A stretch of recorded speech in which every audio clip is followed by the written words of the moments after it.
método científico desde que el mundo es generado o sea, es como un teórico científico espera que tiene feriado. según el caso feriado. las relaciones son llevadas múltiples de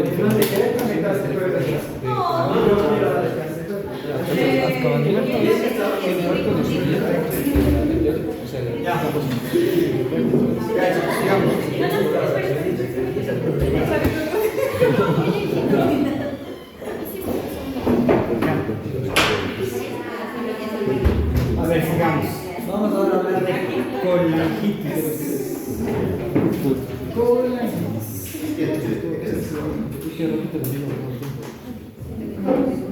Como su nombre más o menos sugiere, la colangitis sí es muy grave, bastante grave porque de hecho implica que hay una infección de la vía biliar ascendente. Y el problema es que como decimos vía biliar ascendente, decimos también vías biliares intrahepáticas, pues se convierte en una patología bastante grave. Puede ser una complicación de todas las patologías que habíamos visto antes, o de plano también puede presentarse en personas que tienen tumores, cáncer y cosas. De la colangitis de ley se saben los criterios diagnósticos porque esas son la famosa triada de Charcot-Ley.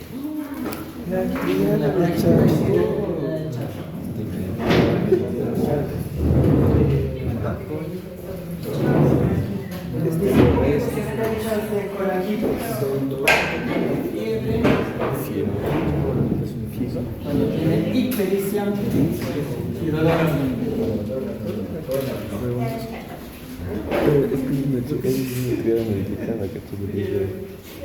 Y como la colangitis es una enfermedad grave, muchas veces la colangitis lleva a un shock. Entonces, cuando la colangitis se acompaña con shock, ya no tenemos solamente una triada de Charcot, sino tenemos una pentada de Reynolds. En la pentada de Reynolds, aparte de la triada de Charcot, le añadimos hipotensión y alteración del estado mental. En Charcot más hipotensión más alteración de la conciencia igual a pentada de Reynolds. En pocas palabras, la pentada de Reynolds un shock séptico de foco biliar. Pero, ¿por qué se produce la colangitis? Es más o menos el mecanismo similar a la coledocolitiasis, pero con infección. Es decir, hay una obstrucción, pero la bilis, en lugar de estar estéril como era en la coledocolitiasis, se infectó y ahora el paciente tiene una colangitis. Igual el riesgo de perforación.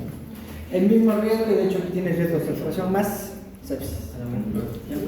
Entonces, pero si nos ponemos un poquito estrictos, ¿cómo diagnosticamos la colangitis? De acuerdo a los criterios de Tokio, porque hay colangitis, criterios de Tokio para colangitis y para colecistitis, nos dice que tenemos que demostrar, por un lado, inflamación sistémica. Entonces el paciente va a tener uno de los criterios: inflamación sistémica, fiebre, leucocitosis, PCR alta, fiebre, leucocitosis,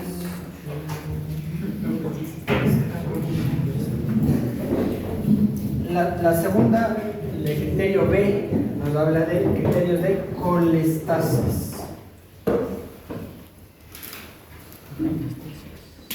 Que el paciente tenga un criterio de colestasis. ¿Cuáles son estos criterios? Que haya una elevación de las enzimas de colestasis, que haya elevación de las bilirrubinas, sobre todo que esté mayor a 2 miligramos, o que el paciente clínicamente tenga ictericia. Y la tercera, al igual que en colecistitis, es la imagen. Y en la imagen, ¿qué podemos ver? Los signos directos, es decir, el cálculo o el tumor, o los signos indirectos, es decir, la vía biliar dilatada, más de 6 en el paciente con vesícula, más de 8 en el paciente sin vesícula, o la vía dilatada a nivel intra. Entonces, esto que vimos aquí, acá. Entonces, ¿cómo sospecho de colegitis? Con 2 de 3, o sea, A, B. ¿Y cómo confirmo colegitis? 1 de A, 1 de B y 1 de C. Igualito que lo que hacemos en colecistitis. Entonces, esto es 1, 1, 1. Les va a complicar mucho aquí la vida. Una vez que yo he diagnosticado colegitis, inmediatamente mi paciente está grave. Sí, puede estar un poquito grave, medio grave o bien grave. Entonces ahí leve, moderada y severa. Igual.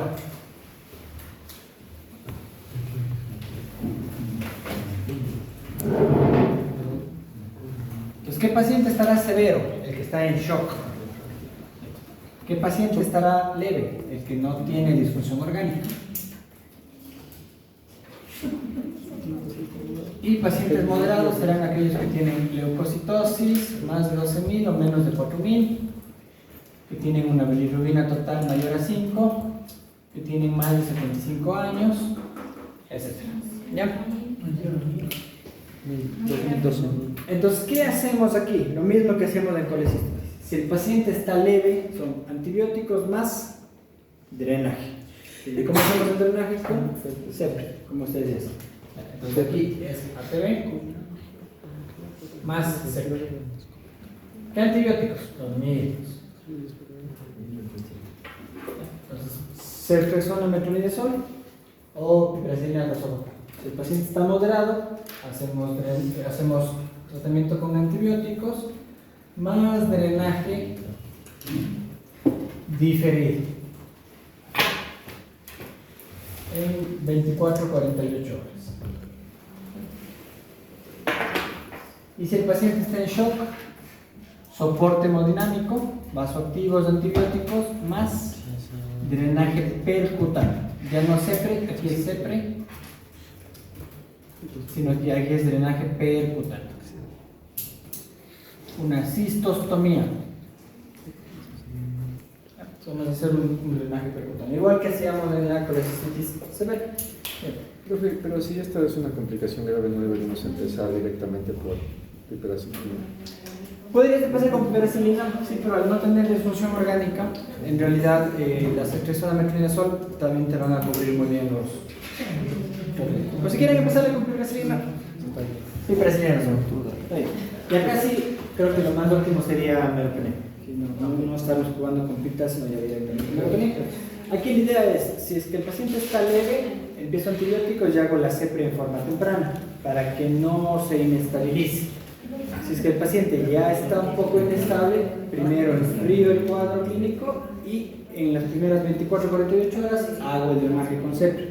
Pero si el paciente está muy grave, antibióticos, soporte hemodinámico y drenaje percutáneo con un catéter de cistos. Entonces, más o menos la idea es eso.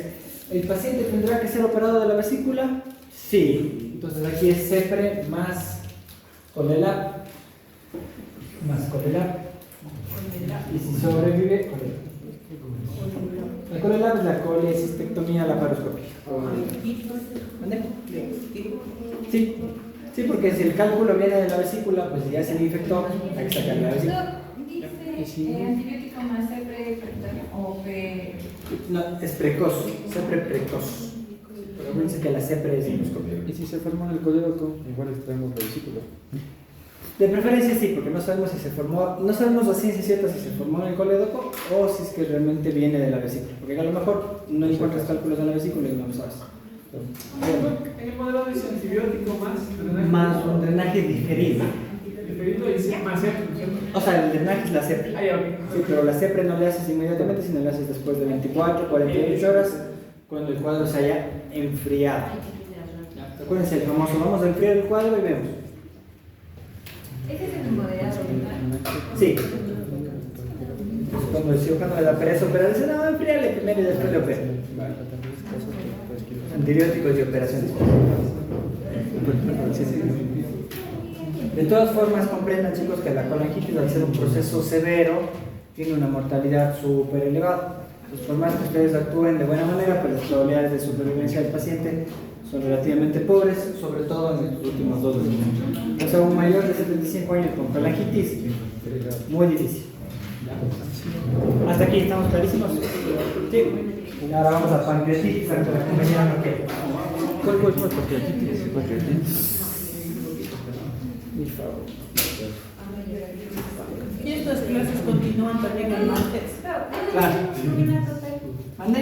¿La moderada es mayor, el paciente mayor a 1000? No, a 12.000 o menos de 4.000. O sea, con CIRS. El paciente ya esté con CIRS. ¿Y la que tiene una ropa en los ¿La qué? Sí, La que tiene una ropa. Más 5. Gracias. Vamos a ver. Funciona.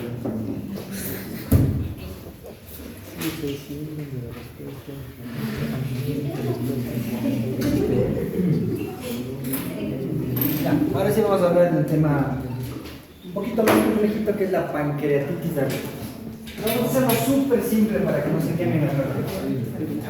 Entonces, pancreatitis aguda, ¿qué significa? Que hay una inflamación aguda del tejido pancreático. Es un proceso inflamatorio del páncreas.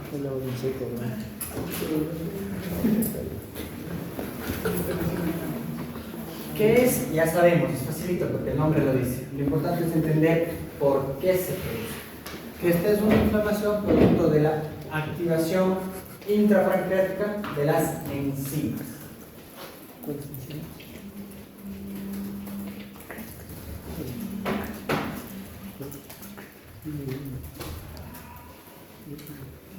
Hay una activación intrapancreática, es decir, nosotros recordamos por fisiología de que nuestro páncreas en realidad produce proenzimas, que son enzimas que están inactivadas y que se activan cuando llegan ya al intestino. Por ejemplo, nuestro páncreas no secreta tripsina, sino tripsinógeno. Entonces, ese tripsinógeno teóricamente cuando llega al intestino, ahí se activa y empieza a digerir las proteínas. ¿Qué es lo que pasa en la pancreatitis? Este tripsinógeno se activa dentro del páncreas y se transforma en tripsina. ¿Y qué efecto tiene? Exactamente el mismo efecto que tendría en la luz del intestino, que empieza a digerir el propio páncreas. La activación enzimática genera una autodigestión pancreática.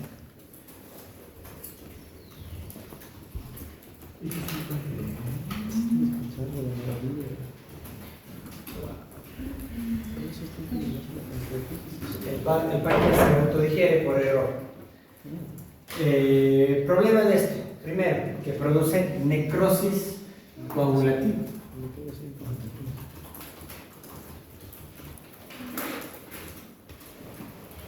El páncreas literalmente se muere. Otro problema, que produce no sería extravasación, sino sería que pasen las enzimas pancreáticas a la sangre. Entonces, el paso de las enzimas a la sangre genera una respuesta inflamatoria sistémica.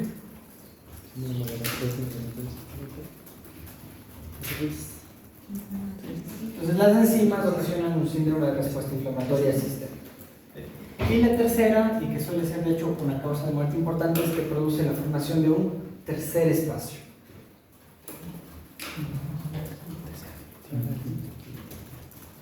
Recordarán cuando veían esto de la dinámica de los líquidos y todo, si es que los líquidos pasaban a un espacio virtual donde teóricamente no tendría que haber líquido, se llamaba tercer espacio.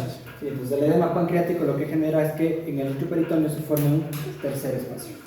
Entonces ahí edema. Entonces estos son los tres fenómenos claves para comprender la fisiopatología de la pancreatitis y sobre todo entender por qué, si bien es cierto es un proceso de un órgano localizado, en realidad la pancreatitis termina siendo una enfermedad sistémica que es potencialmente mortal. Una persona así se puede morir de pancreatitis. Ya sabemos el cómo, pero ahora tenemos que entender el por qué. ¿Cómo se produce la pancreatitis? Ya sabemos que se produce por la autodigestión pancreática, etcétera, etcétera, pero ¿cómo? ¿Por qué? ¿Por qué se activan en forma externa, precoz, las enzimas? Por varias razones, ¿sí? La primera de ellas es por un efecto obstructivo asociado a la presencia de un cálculo, es decir, la causa número 1 de pancreatitis es la patología biliar. Acordarás el dibujito, digamos que al final del conducto del colédoco y el inverso se unían y formaban un conducto común. Entonces, si sale una piedrita del colédoco y pasa al conducto común, el aumento de la presión intraluminal genera que el tripsinógeno se active y se transforme en tripsina. los incentivos. El 70% de las pancreatitis aproximadamente son de origen biliar. Por eso cuando decíamos criterios quirúrgicos de una vesícula con colelitiasis que haya tenido pancreatitis, la gran mayoría de pancreatitis vienen de los calculitos de la vesícula. Segunda causa, alcohol.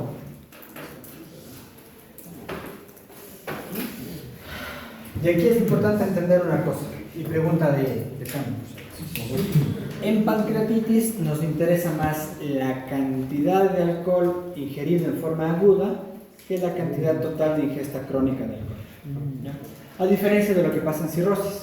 Si en cirrosis lo que te interesa más es cuánto tiempo el paciente ha consumido alcohol, aquí te interesa cuánto alcohol se tomó en una sola noche. ¿Ya? Sí, entonces te pones a tomar el fin de semana para olvidarte de tu ex. Sí, y de pasito no te olvidando de tu páncreas. Porque te vas a quedar sin páncreas. Entonces, esta es la típica de las ingestas exageradas de alcohol. Por eso ocurre, por ejemplo, después del carnaval. Todo el mundo está del carnaval súper contento, todo el mundo pasa ebrio esos 3 días del carnaval. Pancreatitis. ¿Por qué? Por la cantidad de alcohol. No depende del porcentaje, o sea, el tiempo que hayas estado tomando, sino de la ingesta aguda. Entonces, si vas a olvidar a tu ex, andan olvidando semana a semana para que no te dé pancreatitis. Pequeñas dosis de olvido, te olvidas un poquito cada semana. Porque claro, si le vas a olvidar de un solo borrón, seguramente te olvidas de tu ex y te olvidas de tu pancreas. Estas representan más o menos del 20 al 30% de las pancreatitis. Pero no son las únicas causas. Hay otras causas como por ejemplo la hepatitis por triglicéridos, la hipertrigliceridemia. Pero, para que tranquilicen a sus pacientes, esta aparece cuando los triglicéridos superan los 1000 miligramos. Sí, lo mismo dicen los pacientes, entonces está lejos. Está con mis 500, estoy bien. Con tus 500 está bien, tranquila, no pasa nada. Sigue comiendo harinas. ¿Ya? Que normalmente aparece cuando los pacientes tienen hipertrigliceridemia familiar. Es muy raro que con dieta llegues a más de 1000 de triglicéridos. Ojito. Cuarta causa, fármacos. Por ejemplo, el cefepime puede dar pancreatitis. Eso es de los enfermos, ¿cierto? También. ¿De qué? De los enfermos, ¿cierto? Sí, por ejemplo, los epitelios, pero es raro, es un efecto adverso raro, pero sí, pancreatitis. Seguro que flaqueas ahí, sí, pero fijo. Te pones dos epi y te da pancreatitis y sales figurita de los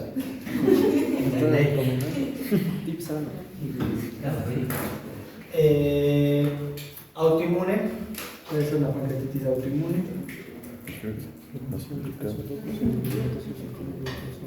Aunque raro, pero puede pasar una pancreatitis postraumática. Y cuando no sabemos la causa, ya saben lo que decimos, la pancreatitis idiopática.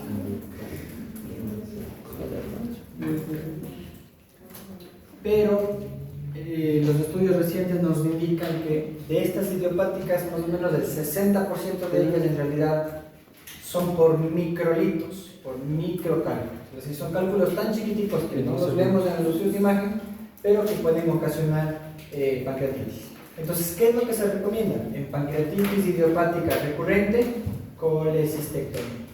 Esta también es pregunta de examen, y de hecho cayó en el MIR este año. Si tu paciente tiene pancreatitis idiopática, hazle también colecistectomía. Así no encuentres cálculos en la vesícula.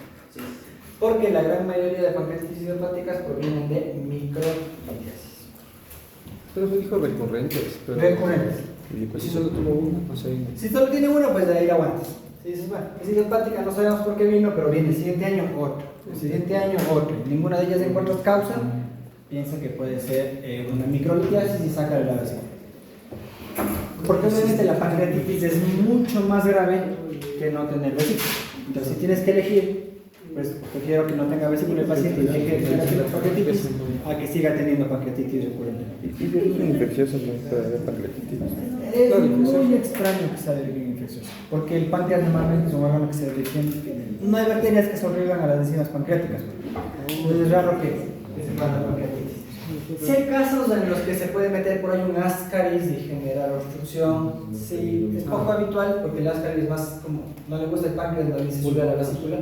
Sí hay de hecho colecistitis parasitarias, de hecho ustedes van a ver varios en la bibliografía y capaz que en los hospitales de aquí también van a ver, porque en nuestro país todavía es muy común. Entonces claro, van a operar la vesícula y en lugar de sacar una piedrita sale una lombriz. Sí, puede pasar. De hecho, en varios casos reportados en la bibliografía en nuestro país pasa. Sí, puede ser que por culpa de una ácido que se metió ahí tienes colágeno. Puede pasar. Pero ese sería un, ¿Una? o sea, una estadística muy alta, o sería. O sea, sí, claro, si tú vas a Europa y dices eso, dices, chuta, no, qué casazo vamos a publicarlo. Pero aquí sí es, digamos, relativamente habitual. Sí, o sea, seguro que por lo menos uno, todos ustedes van a ver un casito en el que sacan una vesícula y salen la lombriz. Seguro. Seguro que van a ver por lo menos un hito. En su internado, seguro que va a salir un casito.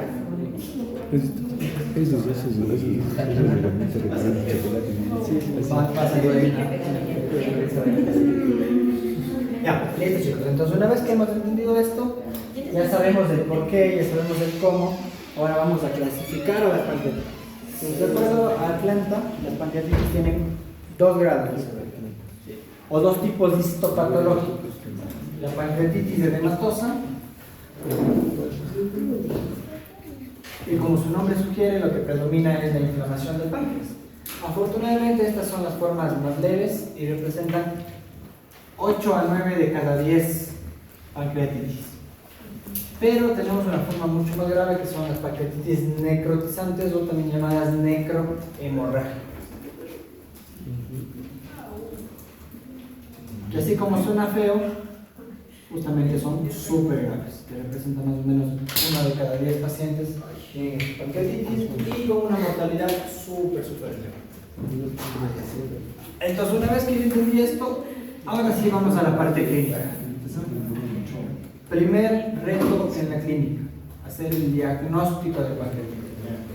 ¿Cómo hago el diagnóstico de pancreatitis aguda? Para esto voy a utilizar los criterios de Atlanta.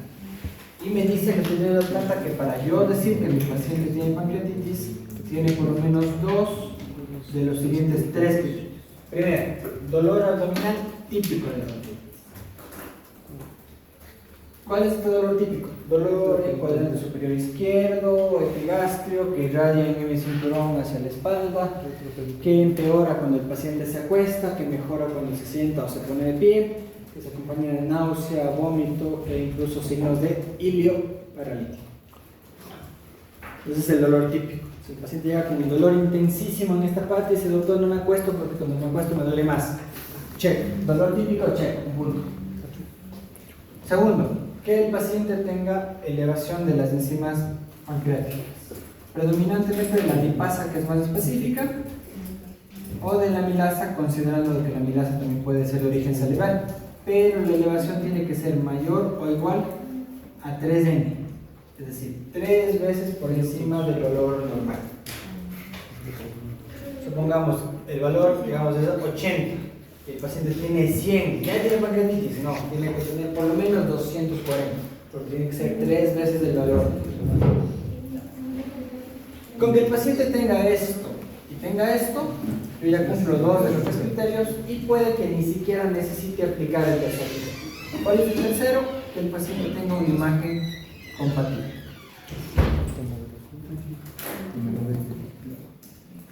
Imagen en la que se vea inflamación pancreática, que puede ser una ecografía o puede ser una tomografía del abdomen. Profe, eso significa que no todos los pacientes les tengo que hacer imagen. Exactamente. No a todos los pacientes les tienes que hacer imagen para el diagnóstico, porque si ya tienes clínica y enzimas positivas, no necesitas imagen para eso. Entonces, ¿en qué casos me voy a hacer la imagen? Cuando yo tenga dudas diagnósticas, cuando el dolor sea atípico, o cuando las enzimas pancreáticas son un poquito altas, pero no tan altas. Entonces, pregunta de examen: ¿imagen para todos los pacientes? No, solo para pacientes en los que haya dudas diagnósticas o que yo piense en complicaciones. Pero ¿cuándo pienso en complicaciones? 72 horas o más después del diagnóstico. Entonces, diagnosticado. Una vez que yo he diagnosticado la pancreatitis, mi siguiente trabajo es ¿qué tan grave está el paciente? ¿Le puedo mandar a la casa? Bueno, nunca mandamos a la casa una pancreatitis superior. ¿Le ingreso en el piso de medicina interna? O mejor le pasamos de una a la UCI. Entonces ese es mi dilema ahorita. ¿Cómo puedo estratificar la severidad de la pancreatitis? Tengo varios criterios. En realidad, Atlanta nos divide la pancreatitis en 3 categorías.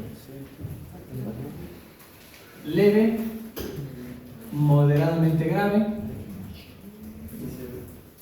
y grave o severo. ¿Cuáles son los criterios para yo decir, no, esta pancreatitis es leve, vamos a dejarlo en piso nomás? Que el paciente no tenga disfunción orgánica. Entonces, no disfunción orgánica y que no tenga complicaciones locales. ¿A qué me refiero con complicaciones locales? Abscesos, colecciones, quistes, esas son complicaciones locales. Pancreáticos. Sí. Cuando digo que es moderadamente grave, cuando el paciente tiene signos de disfunción orgánica, por ejemplo, tiene las enzimas hepáticas altísimas, la albúmina baja, la creatinina alta, tiene elevación de la troponina, etc. Pero estas duran menos de 48 horas.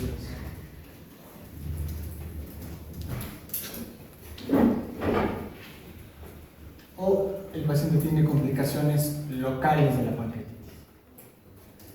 Y digo que mi paciente tiene una pancreatitis severa cuando la disfunción orgánica persiste más allá de 48 horas o el paciente tiene complicaciones sistémicas. Yo sé que van a decir, pero profesor, yo tengo que esperar 48 horas para saber si es moderadamente grave o grave. Sí. Es una de las limitantes porque tú no puedes esperar 48 horas a ver si es que a este lo mandas al piso y a este lo mandas a la UCI. Entonces hay otras escalas que nos pueden orientar. Pero profe, esto de disfunción orgánica está medio como que sí, como que no. Hay escalas que te van a permitir saber si tu paciente tiene o no tiene disfunción orgánica. ¿Cuál vamos a usar aquí? Marshall.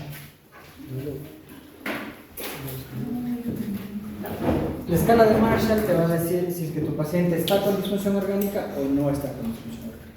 ¿Ya? Chévere. Sale disfunción orgánica, ¿ya? Yo quiero saber, ¿va para la UCI o va para piso? ¿Sí? No lo sé. Puede ser una disfunción orgánica grave o no tan grave. Y puede ser transitoria, puede ser persistente. Entonces, ¿qué escala clínica voy a utilizar ahora para definir qué hacer con mi paciente? El PISA. Vamos con el PISA. Es una de las pocas escalas que sí tenemos que sabernos de memoria. El VISA, el CURB son escalas que tienes que saber rapidísimo. Entonces, el VISA, ¿para qué te sirve? Si tu paciente tiene 3 o más puntos, es un paciente grave que se va a complicar, mándalo directito para la UCI. Pero vamos entendiendo el VISA, hasta la doctora no se ve. VISA. Boom. La B viene de boom. Mayor a 25 miligramos. ¿Por qué boom? ¿Qué mide el boom? ¿O indicativo de qué es el boom? Sí, pero eso no es la creatinina. Sí, es el nitrógeno ureico, pero ¿para qué me sirve? O sea, ¿qué mide? No mide función nada, porque está la creatinina. ¿La? O sea, hoy el boom mide más o menos lo mismo, casi. Sí, pero ¿qué mide? ¿Pero qué mide? Ya sabemos que es el nitrógeno ureico en sangre.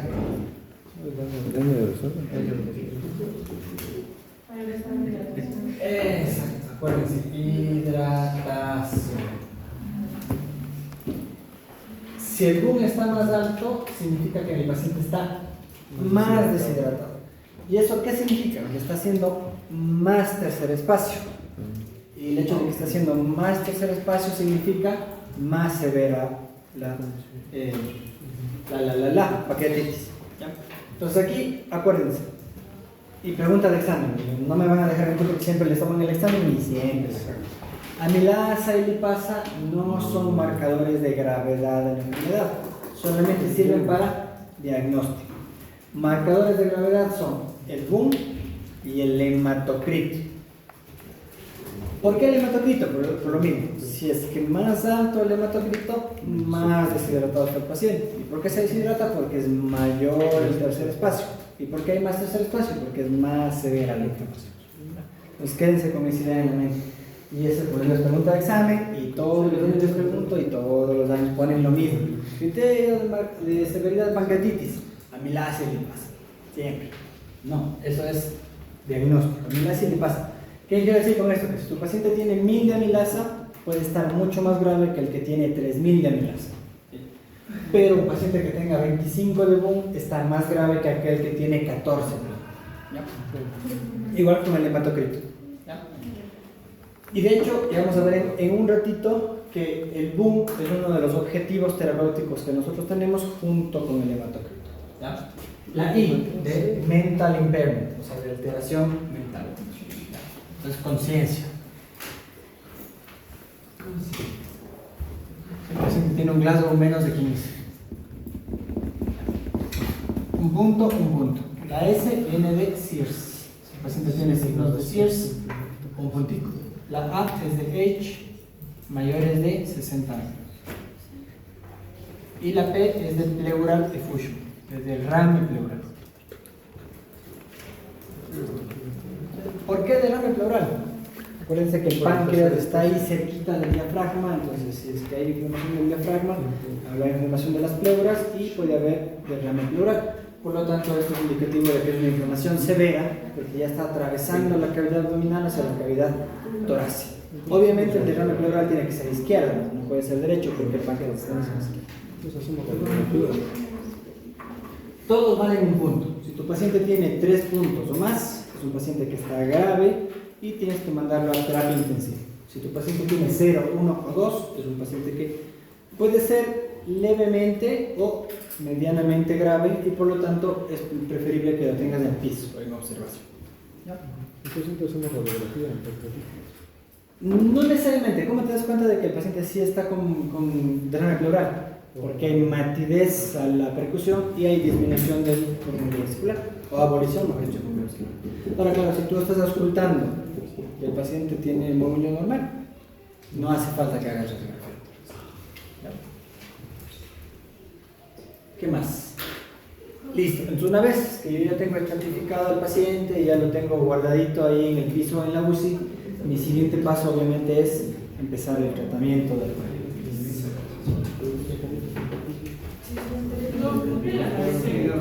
decir, síndrome de respuesta inflamatoria sistémica.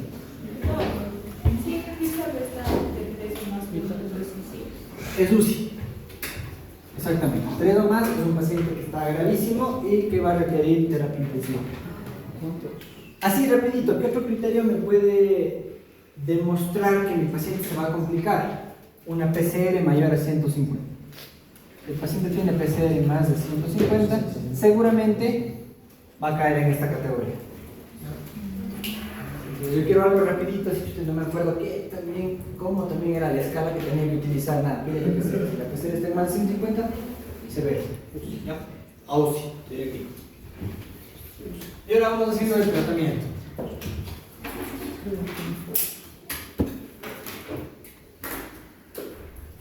Y como ya vimos, la fisiopatología de la pancreatitis es compleja e implica daño orgánico múltiple. Por lo tanto, la primera fase del tratamiento es la reanimación inicial.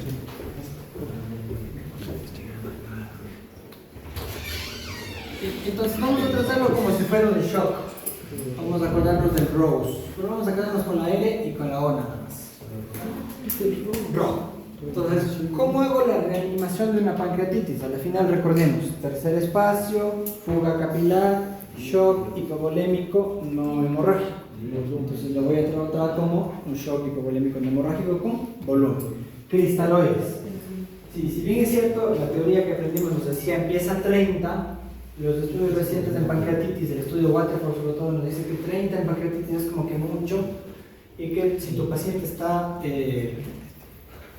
no tan grave, le empieces de hecho con 10 y si está un poquito más grave, le empieces con 20 ml por kilogramo. ¿Ya? Entonces vamos a ser un poquito más cautos y conservadores con el volumen de líquidos en pancreatitis aguda. ¿Qué solución? Lactato Ringer. Ustedes ya conocen eso, el lactato Ringer, o si no mismo, la solución salina isotónica. En esta fase de reanimación vamos después a pasar a la fase de optimización. ¿Cuál es mi objetivo terapéutico?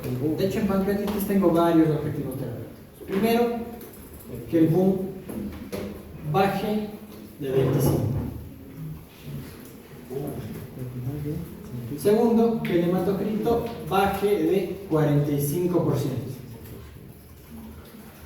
Tercero, que la PAM o la TAM se mantengan entre 65 y 85. Y cuarto, que el gasto urinario sea mayor a 0.5 ml por kilogramo. Entonces estos son mis objetivos en pancreatitis. Pues empiezo con la reanimación inicial y voy buscando los objetivos. Que el boom baje, que el hematocrito baje, que la PAM se mantenga por encima de 65 y que el gasto urinario se mantenga más allá de 0. Entonces eso es sinónimo de éxito en tu terapia. Después de que ya he logrado el objetivo, en la fase de optimización, ¿qué hago? Empiezo a bajar los líquidos y ya no le doy de 10 a 20, sino le voy a dar de 3 a 5 ml por kilo. Y al final, como mantenimiento, 1.5 ml por kilogramo. Entonces van a decir, pero profe, ¿por qué mantenimiento? Porque la segunda fase del tratamiento es NPO. El paciente no puede ingerir alimentos. ¿Pero por qué? Porque recordemos que cuando llegan sustancias, ya sea agua o comida, al intestino, al duodeno, se va a liberar CCK y eso va a estimular la producción de enzimas pancreáticas. El resultado, más lesión pancreática. Entonces, por lo tanto, como el paciente no puede tomar líquido ni nada, a pesar de que ya tengo objetivos, yo tengo que dejarle una hidratación de mantenimiento. A esto sí les dejo hidratación de mantenimiento.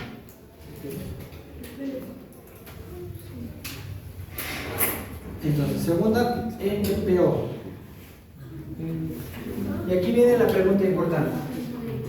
¿Cuánto tiempo tiene que mantenerse el paciente en NPO? ¿Un mes? 2 semanas, 7 días, 3 días. ¿Cuál es la respuesta correcta? Porque el paciente le pregunta, vea doctora Sofía, ¿cuánto puedo comer? ¿Y cuál es el criterio para decir que está mejor? Que todo el anterior No, que el dolor se le vaya. Entonces, ¿cuándo inicio la dieta? Cuando el dolor lo permite.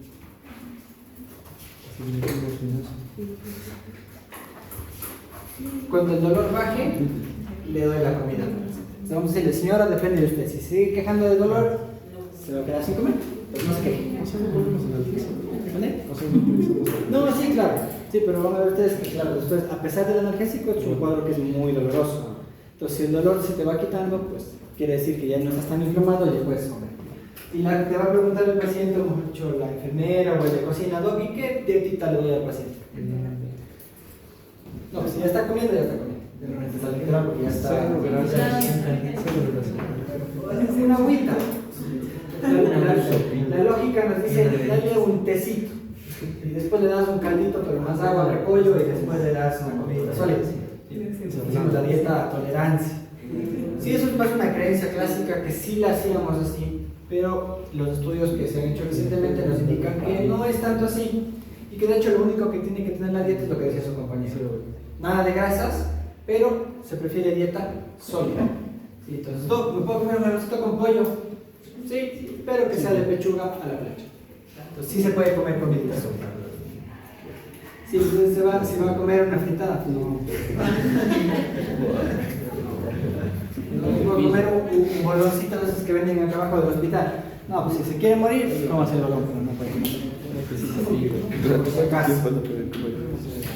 Pues sí, sí le podemos dar una dieta baja en grasa, pero sólida. No hace falta que empecemos con líquidos. Ahora viene otra pregunta importante. El paciente empieza a comer y le vuelve el dolor. Le vuelve a suspender la comida. Pero aquí el problema es que si el paciente se queda mucho tiempo sin comer, las bacterias de su intestino se van a empezar a alborotar y van a empezar a traslocarse a la sangre.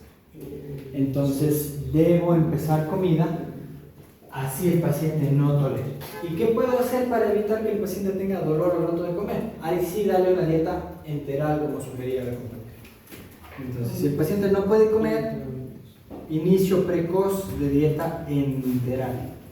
Le vamos a poner la comidita directo al intestino. ¿Y por qué esto no duele tanto como comer? Porque acuérdense que la CCK tiene dos fases, la fase encefálica y la fase intestinal. Entonces, si yo no veo la comida y no como, no se activa la primera fase de la CCK y por lo tanto no se liberan enzimas pancreáticas. Entonces, esa es la razón por la cual, aunque el paciente no coma, sí le vamos a poner comida en el intestino para evitar la translocación bacteriana. Antes lo que hacíamos era colocar una sonda nasoyeyunal. Hoy en día nos dicen que la sonda nasogástrica es igual de efectiva. ¿Qué lógica tiene la sonda nasoyeyunal? Que se supone que como ya pasaste el duodeno, que estás en el yeyuno, pues ya no generas liberación de CCK. Pero se ha visto que en realidad no tanto y que con que evites la CCK de la porción encefálica es suficiente. Porque es difícil colocar una sonda nasoyeyunal. Si ustedes han puesto una sonda nasogástrica se han dado cuenta de que no es tan fácil como parece, y si encima de esa sonda la tienes que dejar en el yeyuno, pues es más difícil todavía. ¿Cómo sabes que llegaste al yeyuno? La única manera es utilizar un intensificador de imagen para ver que efectivamente estés en el yeyuno. O sea, te irradiaste, ¿no? Recibiste radiación por la puerta.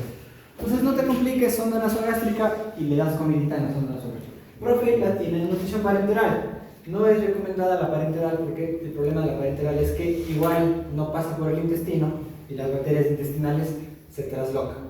Entonces mi objetivo es darle comida al paciente, no es porque pobrecito el paciente tiene hambre, sino es porque no quiero que las bacterias del intestino empiecen a pasar a la circulación. Entonces ese es mi objetivo. El paciente tiene hambre, que tenga hambre, ni modo, pero el objetivo es que no se trasloquen las bacterias. Tercera cosa importante. Analgésicos.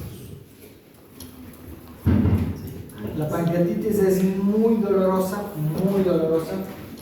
Los AINES se pueden utilizar, pero con mucho cuidado. Acuérdense que es un paciente que va a tener disfunción orgánica y uno de los primeros dolores que salen es del riñón. Y si yo le doy AINES, puede completar el riñón.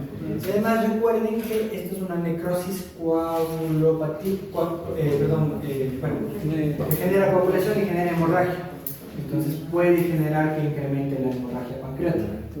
Entonces no digo que no se pueda, pero los AINES no son de primera línea y hay que usarlos con muchísimo cuidado. Aquí sí, primera línea, morfina, Tramar, ya saben ustedes, y si tengo que complementar, lo complementaré con paracetamol. Y si ya no mismo, AINES. ¿Antiespasmódicos me sirven? No, porque no es el mecanismo prioritario. Aquí el mecanismo es la irritación del peritón. Pues no me sirven los. Y una última cosa que no me tengo que olvidar: heparinas.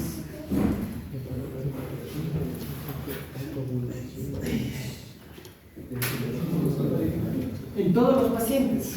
De momento no. De momento vamos a dejarles de heparina a los pacientes que tienen una pancreatitis grave o que van a estar inmovilizados mucho tiempo. Pero hay estudios en curso que nos indican que la enoxaparina podría disminuir la gravedad de la pancreatitis. Y tiene sentido fisiopatológico. ¿Por qué? Porque al producirse coagulación, necrosis coagulativa, los pequeños vasitos del páncreas se pueden tapar y eso va a aumentar la zona de isquemia y la zona del tejido pancreático muerto. En cambio, en este caso, pues no necesariamente se van a coagular los vasitos y la pancreatitis podría ser menos grave. 0,5 por kilo de peso.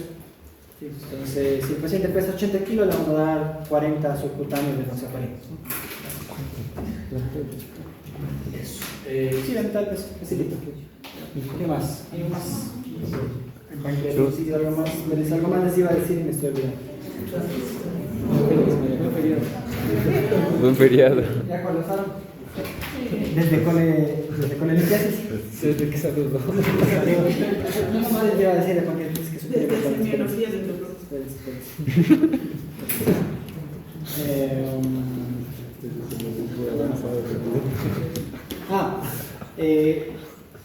Escala de Baltasar. Van a escuchar ustedes que en el pase de guardia, todo lo que sea, dicen, no, es que tiene un Baltasar alto. El Baltasar es una escala para especificar pancreatitis, pero basado en los hallazgos tomográficos. Es únicamente una escala imaginológica. Es decir, yo no puedo saber cuánto tiene de Baltasar mi paciente sin haberle hecho una tomografía. Pero recuerden que la tomografía solo lo voy a hacer en pacientes con complicaciones. No de... otra cosa importantísima. Profe, ¿cuándo hago la colecistectomía? El paciente sale del hospital sin vesícula. O sea, enfrías primero el cuadro, bajas la pancreatitis y haces colecistectomía antes que se vaya de alta. Obviamente si la pancreatitis es biliar, porque si es alcohólica pues no le vas a hacer una colecistectomía. Profe, ¿eso podría significar que yo tengo que pedir ecografía al ingreso del paciente? Sí, pero le vas a pedir ecografía para ver la vía biliar, no para ver el páncreas. ¿Qué otra cosa les puede generar problemas en las pruebas? Sobre todo? ¿Y si es idiopática? Si es que es idiopática, igual le manejas con analgésicos y tal cual. Pero no y ya. se puede la vesícula. No, solo cuando es idiopática recurrente. Y si es inmunológica, o sea, tampoco le saca la vesícula, pero ¿qué se le va? Ahí tengo que hacer el tratamiento de la enfermedad inmunitaria. Le daré corticoides, inmunosupresor. Pero son súper raras en nuestro medio. Yo la verdad hice solamente una pancreatitis inmune en una chica que tenía lupus. Sí, es súper raro. Sí, entonces uno es como, aquí si no es biliar es alcohólica, o las dos. A veces tú no puedes decidir si es de uno o lo otro, pero puede pasar que eso. Y la alcohólica tampoco se le saca la... Sí, Con la alcohólica tampoco se le saca la... No,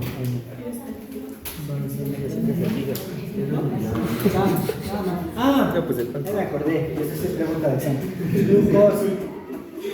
Sí, no se olviden que en la pancreatitis hay que pedir glucosa. ¿Por qué hay glucosa? Recuérdense que el que produce la insulina es el páncreas. Y si el páncreas está digerido, ya no hay insulina. Y por lo tanto la glucosa se dispara. Entonces es muy importante que en pancreatitis veamos glucosa. Profe, ¿un paciente puede quedar diabético después de la pancreatitis? Sí, sobre todo si la pancreatitis ha sido severa, el paciente puede quedar diabético después de eso. Entonces ahora sí, si no hay dudas, preguntas, hasta ahí dejamos.